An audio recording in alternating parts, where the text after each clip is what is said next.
प्रेमानंद महाराज जी की बातें सभी को सुनना चाहिए। मोदी कैबिनेट भी ये बातों को ध्यान से सुन रहे हैं। देखो, बहुत ही अच्छा वीडियो है। सामग्रियां दे देंगे, लेकिन उनके हृदय की जो मलिनता है, जो हिंसात्मक वृत्ति है, जो अपवित्र बुद्धि है, ये जब तक ठीक नहीं होगी तब तक हमारा देश धार्मिक देश है। हमारे यहाँ धर्म की प्रधानता है। तो इसी बात को बार बार हम सबसे निवेदन करते हैं कि ये जो हमारी नई पीढ़ी है, इसी से हमारे राष्ट्र की रक्षा करने वाले प्रकट होते हैं। जो विद्यार्थी जन है, उन्हीं में कोई एमएलए बनता है, उन्हीं में कोई सांसद बनता है, उन्हीं में कोई मुख्यमंत्री बनता है, उन्हीं में कोई राष्ट्रपति या प्रधानमंत्री उन्हीं में अपने लोग भी सब थे। अब हमारी शिक्षा केवल आधुनिकता का स्वरूप लेती जाए और व्यभिचार प्रवृत्ति, व्यसन प्रवृत्ति, हिंसा प्रवृत्ति, ये नई पीढ़ी में देखकर बहुत असंतोष हृदय में होता है। इसीलिए कितनी भी शरीर में पीड़ा हो, हम प्रयास करते हैं जितने से जितने सामने हमारे भगवत स्वरूप जन आते हैं, पहले बुद्धि शुद्ध होनी चाहिए। मय्येव मन आदत्स्व मयि बुद्धिम निवेश है, तो निवशिष्यति मय्येव अत ऊर्ध्वम न संशया। तू मेरे में ही निवास करेगा, अर्थात भगवदानंद में। अविनाशी जीव कभी भोग विलास में तृप्त हो ही नहीं सकता। हम अगर अपने राष्ट्र की विशेष सेवा, तो हमारे धर्म का परिचय, जैसा आप जन करते हैं, धर्म का हमारा क्या स्वरूप है, हमारे जीवन का लक्ष्य क्या है। हमें जितना राम जी प्रिय है, कृष्ण जी प्रिय है, उतने भारत देश हमारे लिए प्रिय है। जैसे राम भक्त, कृष्ण भक्त, वैसे हमारे भारत देश का हर जन जन हमारा आदरणीय और पूजनीय। पर अब जो मानसिकताएं बन रही हैं, वो हमारे धर्म और हमारे देश के लिए लाभदायक नहीं होंगे। व्यसन का इतना बढ़ता स्वरूप, व्यभिचार का इतना बढ़ता स्वरूप, हिंसा का इतना बढ़ता स्वरूप, ये बहुत ही विपत्तिजनक है। अगर ये बढ़ता रहा तो हम विविध प्रकार की सुख सुविधाएं देने पर भी अपने देशवासियों को सुखी नहीं कर पाएंगे, क्योंकि सुख का स्वरूप विचार से होता है। सुख और दुख की स्थिति सत्य नहीं है, आगमा पाइनो अनित्यास, लेकिन हमारा विचार, और विचार हमारा गंदा हो रहा है। बस हमारा उद्देश्य यही है कि हमारे देशवासियों का विचार शुद्ध होना चाहिए। अगर विचार शुद्ध है तो राष्ट्र प्रियता, जन सेवा, समाज सेवा, ये सब स्वाभाविक होने लगेगा। और विचार अशुद्ध है तो सुविधाएं बहुत हैं, उनका दुरुपयोग हो रहा है। तो बस आप सबसे बड़े बड़े जो उपदेष्टा जन हैं, जो बड़े बड़े धर्म की रक्षा के लिए भगवान ने जिनको भेजा है, उन सबसे यही प्रार्थना है कि सब व्यवस्था करते हुए हमारे देशवासियों की बुद्धि अध्यात्म को समझे। बिना अध्यात्म को समझे दुख सुख की समानता बिना किए परम सुख का अनुभव हो ही नहीं सकता। इस मायाकृत भोग पदार्थों को भगवान ने दुख योनया कहा है।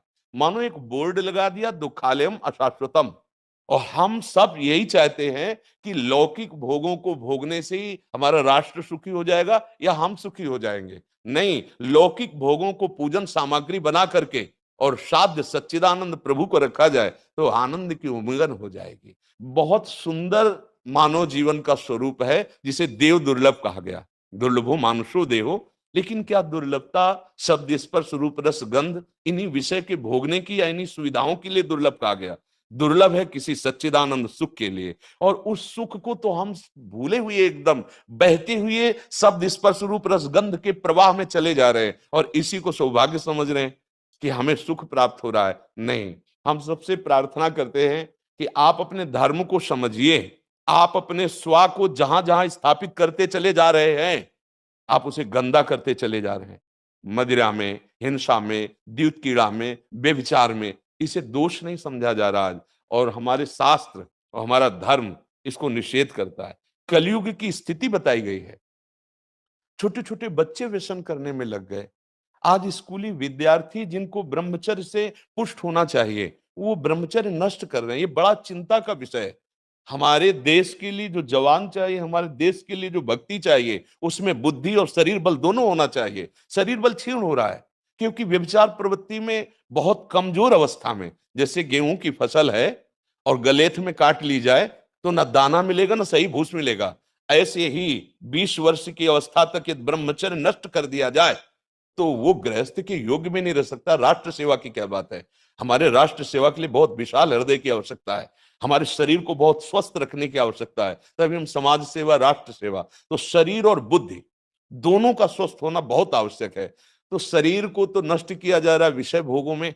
लोग समझने लगे हैं कि मांस खाने से हमारा स्वास्थ्य अच्छा रहेगा, हम बलवान बनेंगे। अध्यात्म बल नहीं तो तेरे शरीर की चर्बी बढ़ा ले, लेकिन तू न काम पर विजय प्राप्त कर सकता है, न क्रोध पर, न लोभ पर, न मोह पर, न हिंसा पर। फिर क्या जीवन।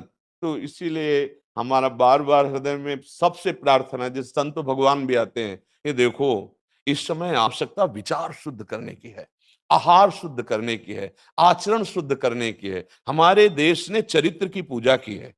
रावण किसी बात में कम नहीं था। आज भी कोई शिव अगर अभिषेक होता है तो तांडव स्तोत्र उसी का गाया जाता है, जटाटवी गलत ज्वल प्रभा पावित स्थले। ऐसा विद्वान और ऐसा बलवान जो 20 बार जैसे झूला आराध्य देव को झुलाया जाए, ऐसे महादेव सहित पार्वती को बाजुओं पे झुलाया, वो महाबली चरित्रहीन हो गया तो अपने देशवासियों ने राक्षस कह दिया उसको। चरित्र, आज हम चरित्र पर ध्यान ही नहीं दे रहे। चरित्र बेचना मतलब कोई समझ में नहीं आ रहा। छोटे छोटे बच्चे चरित्रहीन हो रहे हैं। हमारा राष्ट्र संकट में पड़ जाएगा अगर हमारे बच्चे व्यवस्थित नहीं हुए, उनकी बुद्धि शुद्ध नहीं हुई, उनका स्वास्थ्य ठीक नहीं रहा, कौन आगे चल करके है। यही पीढ़ी तो। वीडियो अच्छा लगा तो प्लीज़ चैनल को लाइक सब्सक्राइब जरूर करें। धन्यवाद।